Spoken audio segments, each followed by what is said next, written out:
No, I'm about to go in. Told me that I couldn't do it, but I gotta bring it back, so they're really numb with it. Let's go. Tell me where you're from, where you stay. Now I keep it lit from the coast to the bay. Peace on the right. If you guys are looking for cheap and instant Madden Ultimate Team coins, be sure to head over to muttcoinbank.com and use promo code MAZE at checkout for 20% off. What is going on, everybody? Mazomatic here with some more Madden 18 information. If you guys don't follow EA Sports or any of the Madden devs on Twitter, you might not know that they just released a new blog today. Now, they've already released a few in the past week or so that kind of outline some new features and new things in Madden 18, but none of them are as important as the one they just released today. Now, this is just my opinion that this is the most important blog. This blog that they released today is called the Community Requested Madden Mechanics Upgrades that they made in Madden 18. So today I'm going to be overviewing the blog that they posted, which overviews the new changes they're making to the mechanics and animations that involve gameplay in Madden 18. And so that is why I think this is the most important, because this is directly affecting your everyday gameplay and how the game itself is going to play. So to start, something that doesn't really affect me that much because there are no injuries in MUT is off-ball injuries. Usually in Madden, the players that can get injured are the ones that are involved in the play. Now they're going to make it so anybody on the field can get injured at any time. Not that important to me. This is a huge one right here, the ball hawk skill mechanic. So I actually made a video on this earlier in the year on how to be a good user, and one of the tips I said is run around and hold triangle or Y, and you're going to get a lot more interceptions that way. And that is true, you are. But a lot of people argue that that didn't take as much skill, and it kind of took away from the game itself. So that was one of the huge requests, was to take away that holding the button down and running around blindly to get interceptions. They took that out. Now it's a timing-based thing where if you don't time it right, you don't hit triangle or Y or whatever the catch button is going to be while your user defender is in the vicinity of the ball, they're not going to make the catch. So obviously that adds a whole new level of skill to usering, which I kind of like. So that's going to change usering a lot. Not everyone is going to be a great user, and some people are going to be even better than before. So again, it's going to come down to timing that catch button rather than just holding down the button the entire play. Another big thing they talked about in this blog is how the new hit stick is going to work. So in Madden 17 and a few Maddens past, in order to hit stick, you could either press square or actually flick your right analog stick.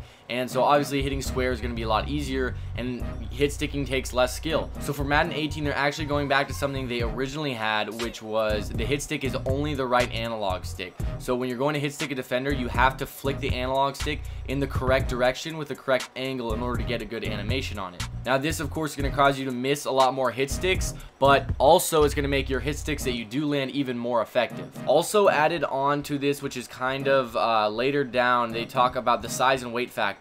So this is something that I haven't seen in Madden before, and they're actually taking the size of each player and their weight, so pretty much their momentum when they're running, to determine who's going to win when the two players hit, who's going to fall forward, who's going to fall backward, who's going to get the big hit. Because as you've seen in Madden before, you could have a how tall is Bob Sanders? 5'9" Bob Sanders, who weighs probably 180 pounds, and he can just completely lay out a 6'6" tight end or Rob Gronkowski. So that doesn't really seem too realistic all the time, just because Rob Gronkowski's way bigger. So this size and weight factor, factored in with the new hit stick thing they're doing, is going to make hit sticking a lot more skill-based and a lot less spamming one button.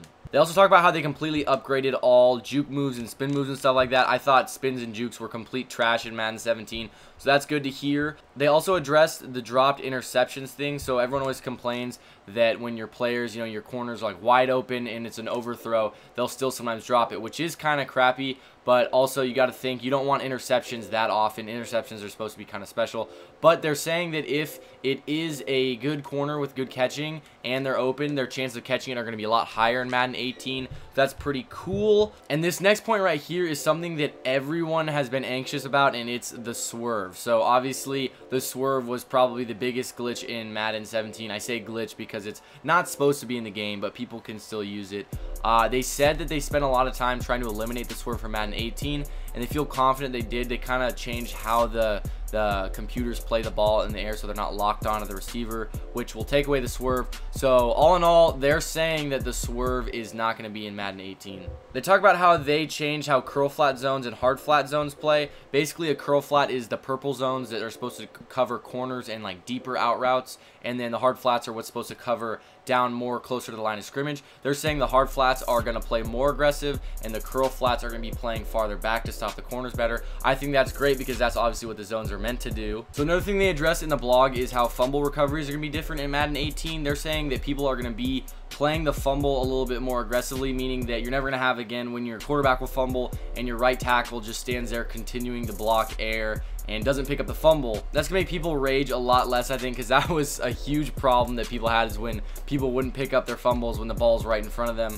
They're also saying they're gonna change the user mechanics on your linebackers. So you know how when you have a 65 overall silver linebacker with 90 speed and he's able to cover the entire field, when in reality that shouldn't happen because that linebacker isn't very good. They're saying that you are now only going to be able to user better with better players. It's not all just about speed and that stuff. Rack drops. This is a big one right here. So this whole year in Madden, there was this weird glitch where sometimes when you would rack catch the ball or run after catch, hold square or X when you're going to catch the ball, they would just completely drop it when they're wide open. They're saying they've really looked into that and they've fixed that, so that's not going to happen. Again, this is all something that we're all going to find out in time, whether they're telling the truth or not. Also with rack catches, they're saying they have directional control, which essentially means when you're going for a rack catch, for instance, if you're on the sideline, you can kind of steer them upfield, so they're not going to run out of bounds, or if, depending on where you are on the field, you can control where they run after the catch, not necessarily letting the computer do it for you. Another thing they addressed is when your AI defender or one of the computers on your defense is about to get an easy interception, instead of just hitting their hand up and swatting the ball down, which happens all the time, they're actually going to go for the interception, and this is in competitive mode that they specified. This is a pretty important one right here, the low rated QB accuracy. So I actually made a video early in the year, do QB stats even matter? I played with a punter at my quarterback, and as you guys saw if you watched the video, the punter made every single throw. There was only a couple overthrows, so overall the punter played amazing at quarterback. So that shouldn't happen in the game. The lower rated quarterbacks should definitely have more errant throws. They shouldn't be playing as well as 99 Tom Brady. So what they're saying is the low rated quarterbacks are gonna have a lot worse accuracy,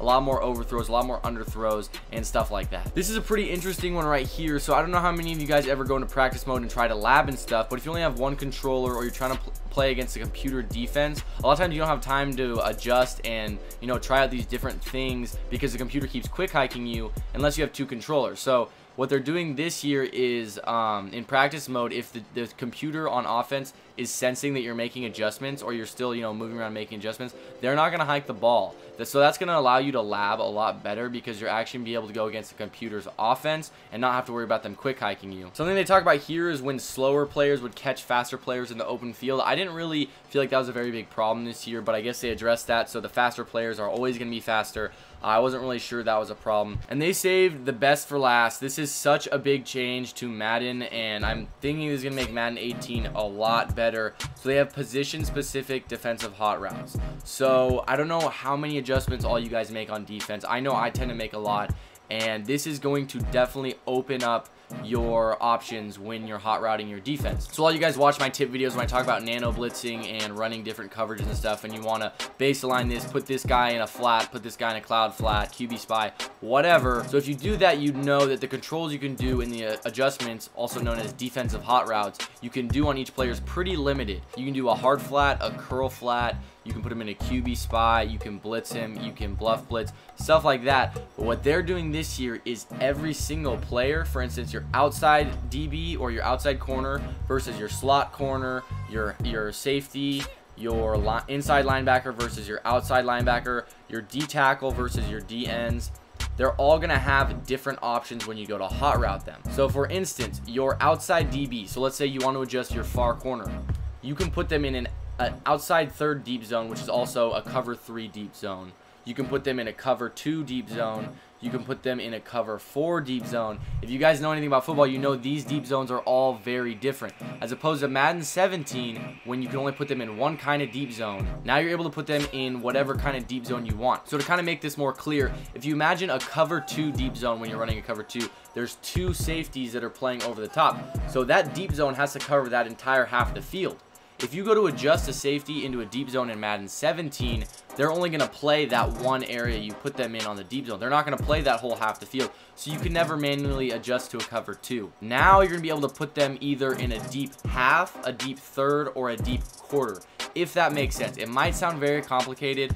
if you guys don't really know what I'm talking about. But if you play football or you know a little bit about Madden and football and how it works, you know that's going to be huge. So you guys can check this out for yourself. There's a lot of different adjustments you can make, and like I said before, they're specific to each position. So I think this is going to be huge. This is going to make some people who really know the game of football a lot better, because they're going to be able to do more with their adjustments, as opposed to Madden 17 where you kind of had the more basic adjustments. So overall, I thought this blog was so awesome. I thought all the changes they talked about were really cool. Now they're just gonna have to see if we can implement them into Madden 18 and they actually play out as well as they're talking. The vibe I'm kind of getting from Madden 18 is that they're trying to make the game a little bit more complicated and a little bit more complex to make the skill gap a little bit wider. Every year it seems like Madden is kind of going in a direction where they're trying to make the game a little bit more diversified, a little bit more complicated, and I kind of like that because it's gonna make the players who really know the game and know the ins and out of all these different mechanics really good at the game. And that's the way the game should be. It shouldn't be like this, you know, kind of dumbed down football game that anybody can be good at, because that's going to enable the game to be elevated into a better esport, because there's going to be better competition. So overall, I'm really excited for Madden 18. As you guys can tell, I thought this blog was a huge step in the right direction. I really wish EA was releasing more gameplay on it and a little bit more information on Ultimate Team, because I play Ultimate Team mostly. But I definitely was excited to see this blog today. I hope you guys enjoyed the video. If you did, leave a like down below. Don't forget to subscribe if you're new, and I'll be seeing you guys in the next video.